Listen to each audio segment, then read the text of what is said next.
avant-dernier jour comptant pour le rendez-vous de l'actualité, mais relayé par les canals. À leur parution au quotidien, Landry Salanon est déjà en position pour nous faire le point de sa collecte. Landry Salanon, bonjour. Bonjour, Jolie Tonji. Alors, jeudi déchaîné, oui, ça rime. Alors, quoi de neuf? Écoutez, 100 000 francs CFA, voilà la somme qu'il vous faudra désormais débourser si vous êtes donc voyageur en destination du Bénin pour passer le test du Covid-19, ce qui passait comme une rumeur, a été donc confirmé, je crois, depuis hier. D'ailleurs, un communiqué du ministre de la Santé n'en a rien rajouté. L'information demeure tout de même tollée sur les réseaux sociaux. Comment peut-on donc y comprendre ce sujet qu'abordent donc certains journaux en leur parution de ce jeudi, Joël Yetonji. Sans oublier aussi la tenue de ces élections communales et municipales pour dimanche prochain. Et cette interrogation, est-ce qu'il y aura bis repetita? Est-ce que la connexion Internet sera une fois encore coupée pour dimanche prochain? Souvenez-vous de ce qui était donc arrivé, c'était l'année dernière pour les législatives. Il y a aussi certains quotidiens qui continuent donc d'être inquiets en leur parution de ce jeudi. Ok, on va donc y aller. Et dites, on démarre avec? Nous démarrons avec Matin Libre. Matin Libre qui nous parle de Covid-19. Atterrissage de Béninois et étrangers à l'aéroport de Cotonou. 100 000 francs CFA pour le dépistage. Voilà la somme qu'il faut donc désormais débourser. La décision fait polémique, nous dit donc le quotidien. Et puis, réouverture annoncée des frontières nigérianes 9 mois après. Toujours rien. Où est passé l'optimisme d'Agbenossi, le ministre des Affaires étrangères? Voilà donc l'interrogation à la une du journal Matin Libre. Et Point Média, qui reste donc au niveau de notre diplomatie, nous parle donc de réduction drastique des représentations diplomatiques du Bénin à l'étranger. Une autarcie malvenue, s'exclame ce matin le quotidien Point Média. Quid des domaines qui abritent donc ces représentations? Une autre interrogation donc, toujours à la manchette du quotidien Point Média aujourd'hui. Et puis, la rencontre au gouvernement central syndical ce jour, rattrapage ou appel ou au secours. Voilà donc, c'est toute autre interrogation du journal qui ne manque pas aussi de parler de cette communale du 17 mai 2020. Le juriste Franck Oké craint un vide juridique, les 10% par liste candidature à la barre, dit le journal Point Média. Le pays émergent nous parle donc de prise ou reprise des classes sous fond de crise sanitaire liée donc au coronavirus. Il y a une rencontre de vérité entre les centrales syndicales et les ministres de l'Éducation ce jour, nous apprend le journal. La CSTB et la CGTB posent des préalables avant donc la tenue de cette rencontre. Et puis le pays émergent qui nous parle toujours de cette déclaration de Candide Azanaï, addiction du régime talent à la dette. Candide Azanaï, citation, tout ce qui est fait dans le PAG est fait à crédit, dit donc l'ancien collaborateur de Patrice Talon. Il faut être un Tintin pour aller donc à ces élections, ajoute-t-il. Candide Azanaï, président du parti Restaurer l'Espoir. Et le nouvel observateur qui s'intéresse toujours à ces élections qui se tiendront donc dimanche prochain. Organisation des communales. Va-t-on encore couper la connexion Internet dimanche prochain? S'interroge donc le nouvel observateur qui n'oublie pas de nous publier à côté de cette interrogation l'image de la ministre de la digitalisation, Madame Aurélie Soulé-Zoumarou.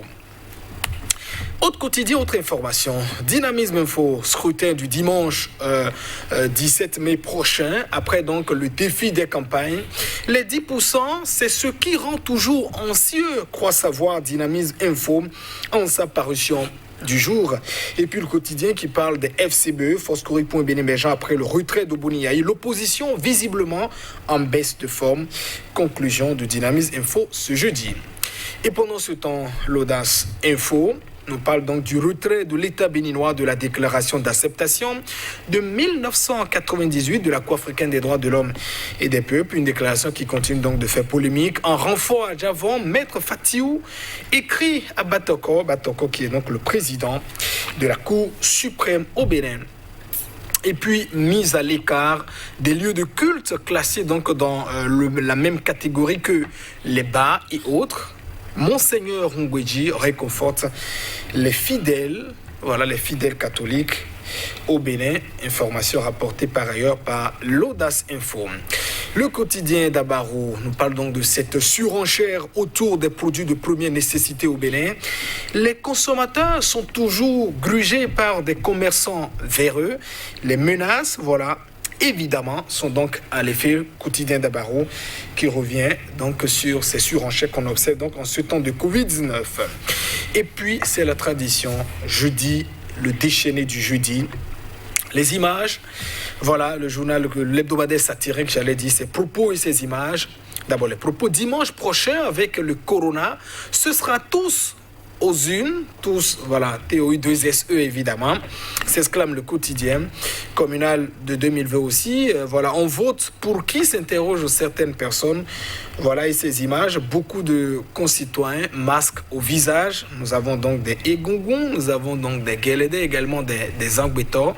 Toutes ces divinités qui se posent des questions, on vote finalement pour qui, la manière sans doute pour le DDJ, voilà, d'aborder, j'allais dire, ces élections, Joël Yetondi, du dimanche prochain, tous en masque. Merci à vous, André Salano.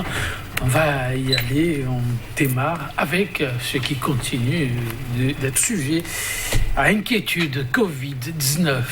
Matin libre avec cette annonce faite pour tous ceux-là qui voudraient bien atterrir au Bénin.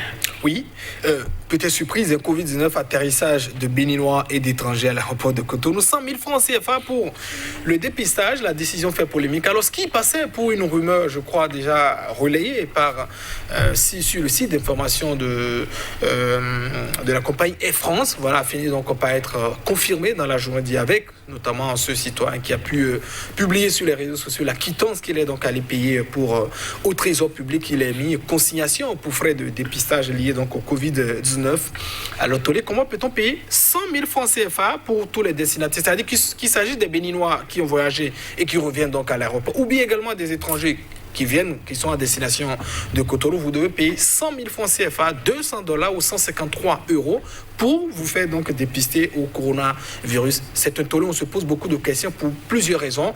Une somme exorbitante et d'ailleurs une décision totalement malvenue. Pourquoi? D'ailleurs, c'est une question de pandémie, Joël Yetondi. Une pandémie, et d'ailleurs, la demande du test n'est donc pas du fait des voyageurs qui sont donc à destination de Cotonou.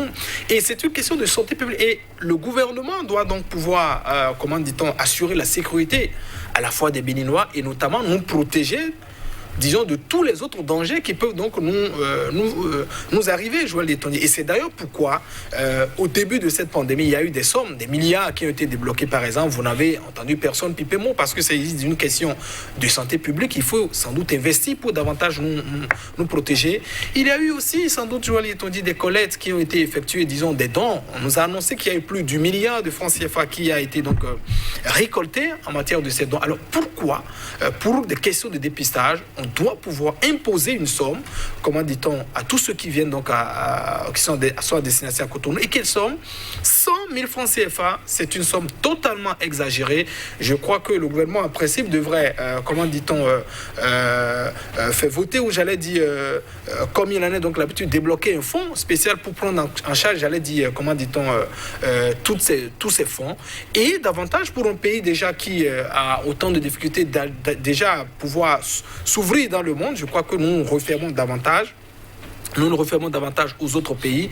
Si on parle par exemple du Bénin révélé, où on doit sans doute accueillir beaucoup de touristes pour aller voir ce qui est donc ce qui se passe au Bénin, je crois une fois encore que ce sont des mesures barrières pour éloigner davantage les gens. Je ne peux peut-être pas avoir un budget limité et qu'en dehors de ce budget qui doit me permettre de voyager dans tout le Bénin, de visiter les sites touristiques, on me dise encore de débloquer 100 000 francs CFA.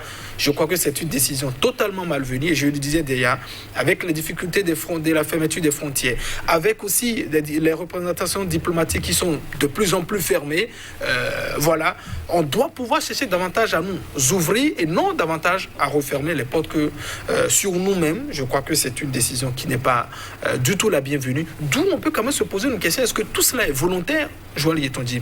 Parce que je pars du postulat qu'en principe, aucun gouvernement ne veuille quand même qu'on puisse tout le temps crier à Ro ou bien le critiquer. sur la question. Est-ce que ces mesures que prend le gouvernement, en dépit des situations dans lesquelles nous nous trouvons, sont quand même volontaires de sa part? Alors la question que je voudrais poser, il faudrait que à la fois la gendarmerie nationale, le régime puisse nous éclairer, nous dire voilà de quoi nous souffrons pour que, les gens puissent vous venir en aide. Et je pense une fois encore qu'il y a beaucoup de compatriotes qui sont à l'intérieur comme à l'extérieur qui peuvent aider dans ce genre de situation. Tout à fait, les Béninois veulent savoir ce qui se passe exactement. Landry Salanon, on a encore quelques minutes. Oui, le nouvel observateur, oui, avec cette question qui se pose. Est-ce que la connexion Internet sera de nouveau coupée dimanche prochain? Nous rappelons une fois encore ce qui s'était passé il y a un an avec la connexion Internet qui a été donc coupée. Et je rappelle qu'il y a un organisme qui fonctionne au Nigeria, Paradigme Initiative. Vous lisez le rapport 2019, par exemple, de Paradigme Initiative, qui est une ONG qui s'occupe quand même, de tout ce qui est Internet, connexion et suit beaucoup. Le nom du Bénin figure tristement, par exemple, dans ce rapport où on note que, par exemple, pour des élections, il y a eu coupure d'Internet. C'est autant de choses qui ne nous honorent pas. Je crois que nous avons à la fois le droit de nous informer, le droit des citoyens d'utiliser Internet. Évidemment, on ne veut pas assister encore à cette scène lugubre, macabre qui a notamment étayé notre image. Voilà, vivement nous espérons que dimanche prochain nous épargnera de la situation de 2019 pour les législatives. Merci à vous, Landry Salanon. Merci à vous, chers téléspectateurs. On se retrouve demain.